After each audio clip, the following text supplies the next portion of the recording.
Hello, my name is Demetrius Neely, and I'm the CEO at the King Arts Complex. The King Arts Complex has convened a 46-day arts protest in honor of Mr. George Floyd, whose life was brutally taken by the police back in May. So this is all about protest, and we are protesting through the arts. We are here at Black Arts Plus, which is an institution in our community. Black Art Plus, it's art, it's books, it's music, it's history. You can find all of the history of Black life in America, which is what our art is protesting for the next 46 days. We come here to learn and to be educated and edified. So come on in while we talk to Mr. George Miller, the owner of Black Art Plus, and learn why this is such an important institution in our community. Well, hello, Dr. Miller. Hello, Miss Deidre. What a pleasure it is to be with you. Thank you. In this Thank you. historically amazing shop, Black Art Plus, in Old Town East Columbus, Ohio. Thank you for letting us be in your space today. Thank you for coming. Wonderful. I think today we are really trying to get your history, your personal history documented, your impact on the community from the work you do in the arts documented, and also some insight from your sage wisdom of the many years you've been here for the youth and your outlook for the future and some words of wisdom for them going forward. Is that all right? That's fine. All right. But to start out, I want you to tell us a little bit about your beginnings. Okay, I am from Anniston, Alabama, which is a very interesting and historical place. Born there, and my father passed away when I was 8 years old. And that sort of threw me on a self-track, because in that town, it was like the old adage of being raised by the village. Did my early childhood, junior high and high school in Anniston, and went to Talladega College and was there a year and a half. And Talladega itself has a tremendous history. It is, in our belief, to be the first HBCU.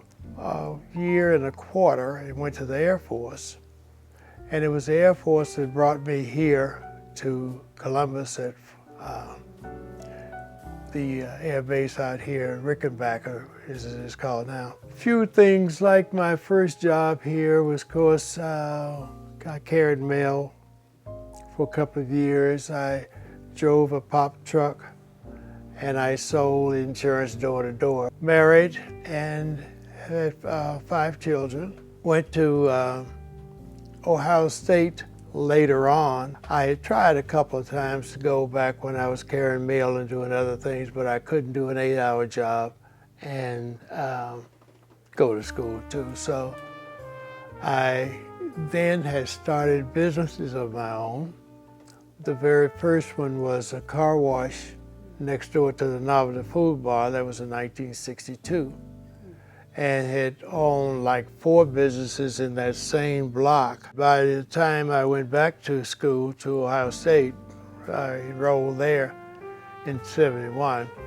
I was running my own businesses, and I had the freedom to go and come no matter what time the classes were. Or one of the degrees that I picked up was a teaching degree, and taught for a short time at Mifflin. And in the process of getting the other degrees, I started my work at CTI. I had gone to California and saw the very first one of these type of stores, the Black Art Plus. It was Cooper's Original, and I was taken there by the daughter of the owner. And it was very interesting. It was the event that probably shaped my life completely, because when she took me to the store, I saw pieces of slavery and that type of history, because the black art as we know it had not caught on then. When I walked into the place, it looked like mine does now. He was a retired merchant marine, and he was just trying to get the message out. Yes. And I asked him if I could straighten the place up.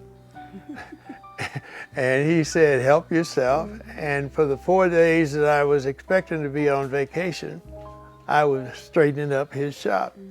Put him on computers, set up the inventory and all. So when I left there, it was just absolutely beautiful. And when I came back, I was hooked. I mean, I had fallen for that, and it didn't matter about the PhD or anything like that. I just was hooked on art. A few months later, I decided to leave the welfare department and came over and started Black Art Plus in this particular building, and been in the same building for 33 years. So what year was that? This was in 1987. Wonderful. And it was interesting because I had a supplier that helped me with the name without me asking. You know, he said, what you gonna call this? And I said, Black Art. And he says, why don't you put the plus on it so that you can carry anything else? And of course, that's exactly what I did, Black Art Plus. So we ended up carrying anything else that people would want to bring, whether it was black art or not. Because one of the things we found out was that a lot of the art that was subsequently placed or produced later on was done by a lot of the white artists. So we developed on from them from that point. Always had 2 large rooms, and when the Cosby Show initiated this story about her uncle having painted a picture that she saw someplace, that sort of opened the door for black art in America and all over, and therefore it just picked up. Nice. Actually, it was the interest that started when I was pretty much a child. My uncle was a professor at Talladega. My father was the youngest of 5 children.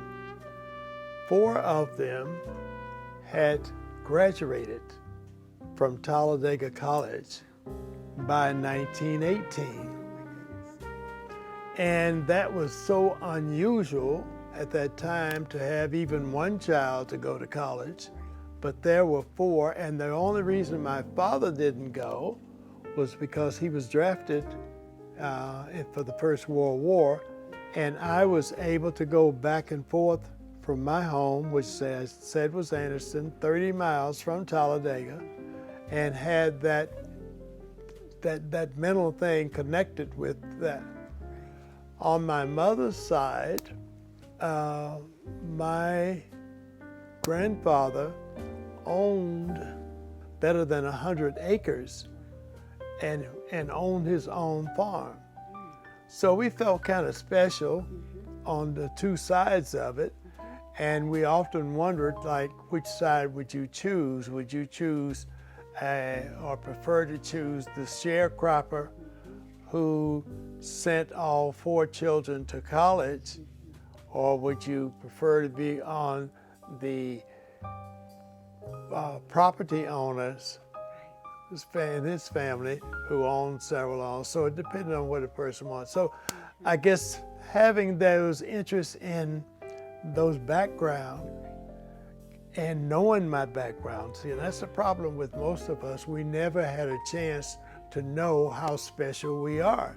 And there are a lot of people walking around who are real special and don't know it, because of how they made that transition. So speaking of ownership, you also mentioned a few businesses that you own. Can you talk a little bit about that street? You didn't name it, but it was Long Street, wasn't it, in Columbus, Ohio? It was Long Street, and that particular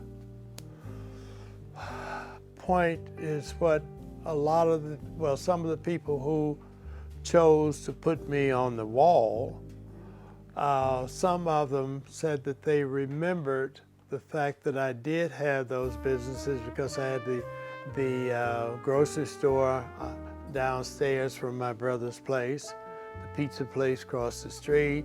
I had the Ideal Beauty Supply, which was the first black beauty supply in Columbus. And those 4 businesses with the car wash was right there on Long and Hamilton, Long and Garfield, just almost next door to the Lincoln Theater and a block or so from the wall itself on the bridge. So then I had the drugstore at 5th and in Shepherd, and I had the beauty supply at 18th and Cleveland, just a lot of things. And I thought that that was going to be my calling until I had taken my oldest son and enrolled him in college. And it really occurred to me that I was asking him to do something that I had not done. And that's when I enrolled in Ohio State. Powerful. Yeah.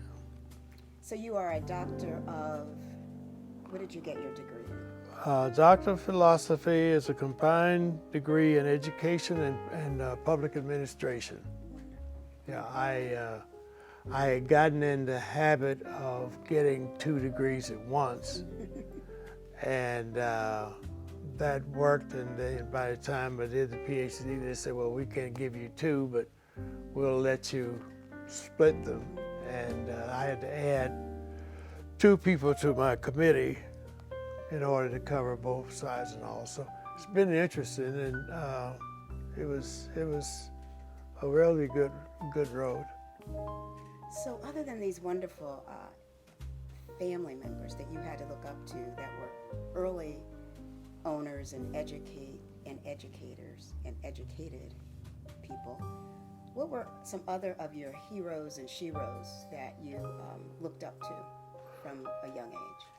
Well, being in and around Alabama, there were almost all of them. It wasn't just a handful, because like I said, most people who have the opportunity to grow up as I grew up understand that all of these are heroes and sheroes. But like, for instance, my uncle who taught at Holiday and the other people there. But then when I settled in Columbus, I was really fortunate enough to just run into a ton.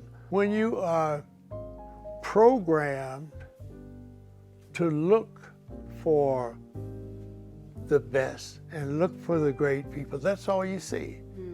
And that's one of the most important things about child rearing, because we don't, as a group, we don't put enough emphasis on the pictures that the children see. And I don't mean photographs, I mean even people themselves. So if you grow up knowing that it is good to look for greatness, you see it in almost everything you do. Just as a child who has a bad road coming to them because they never see anything positive in their life. And by me being young and getting tied into people like the ones I mentioned, that's what I saw as greatness, and that's what I wanted to be like.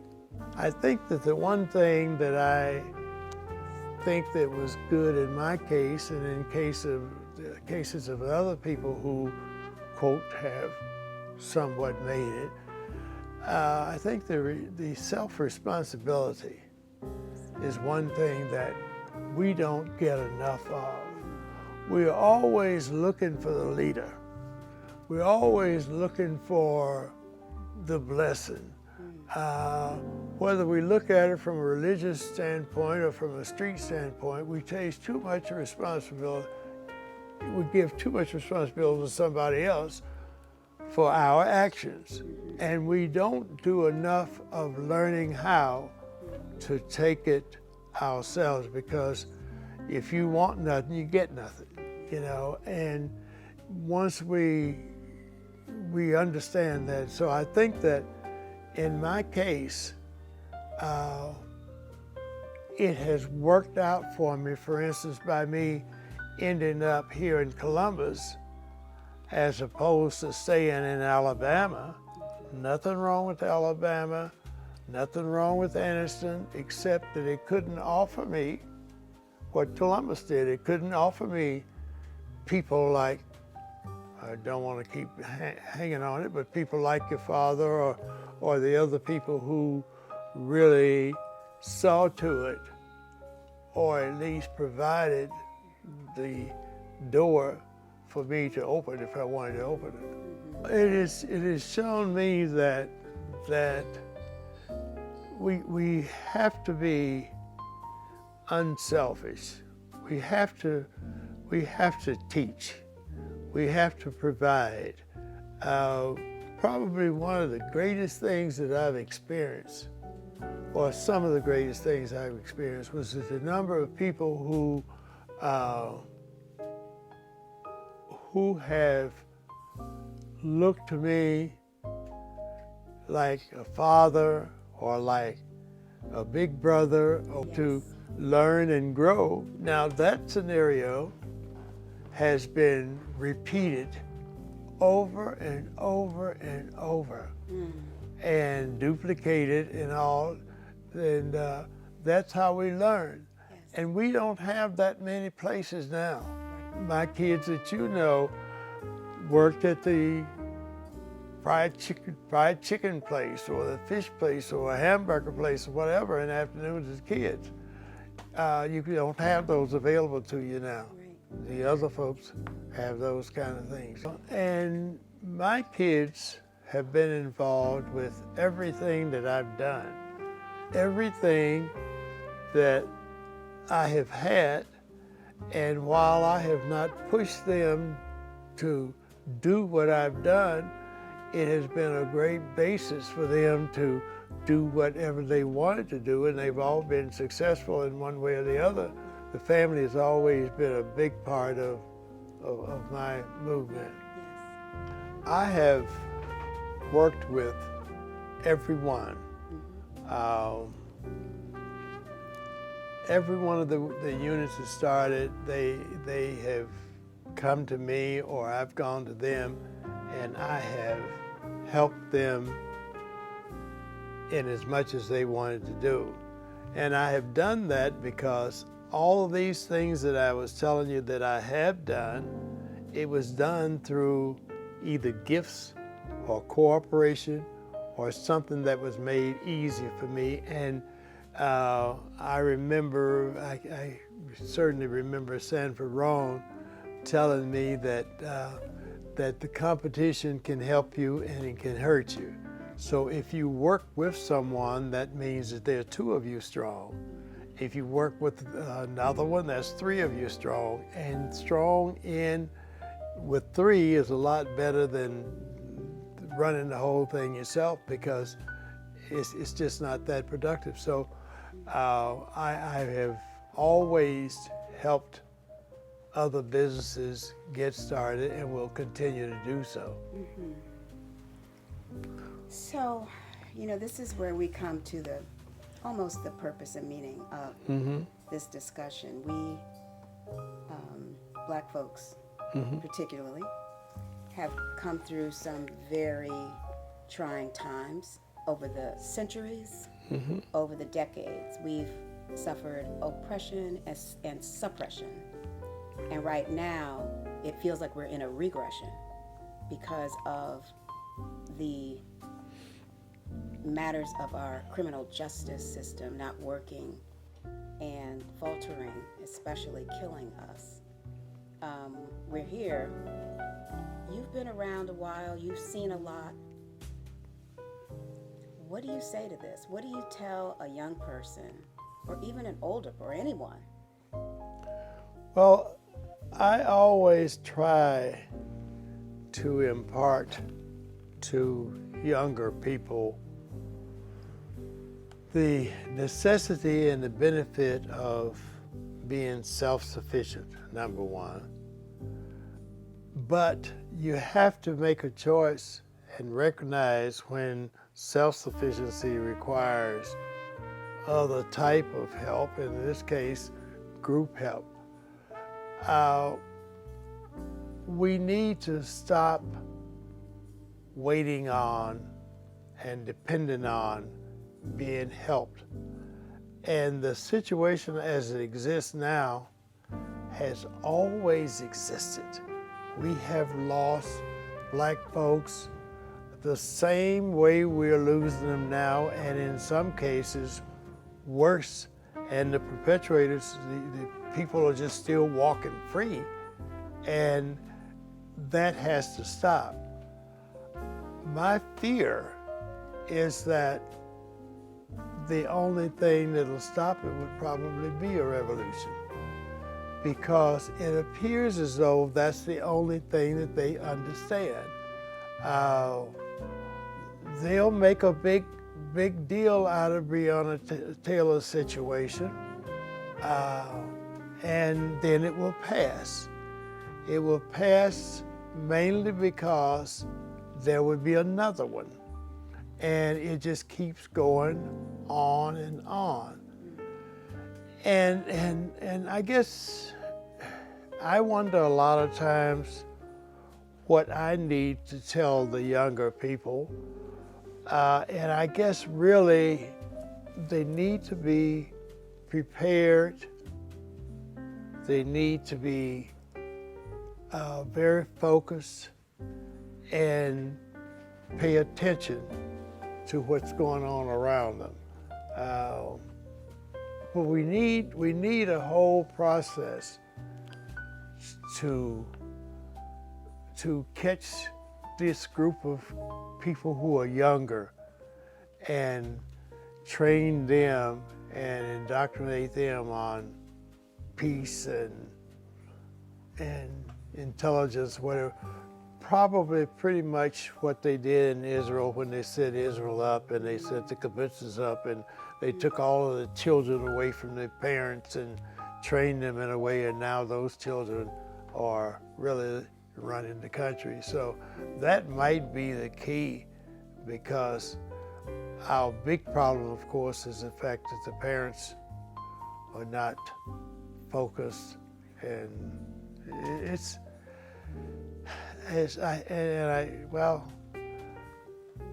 I just think that there needs to be more effort placed on them, because we are losing them too fast. Too fast.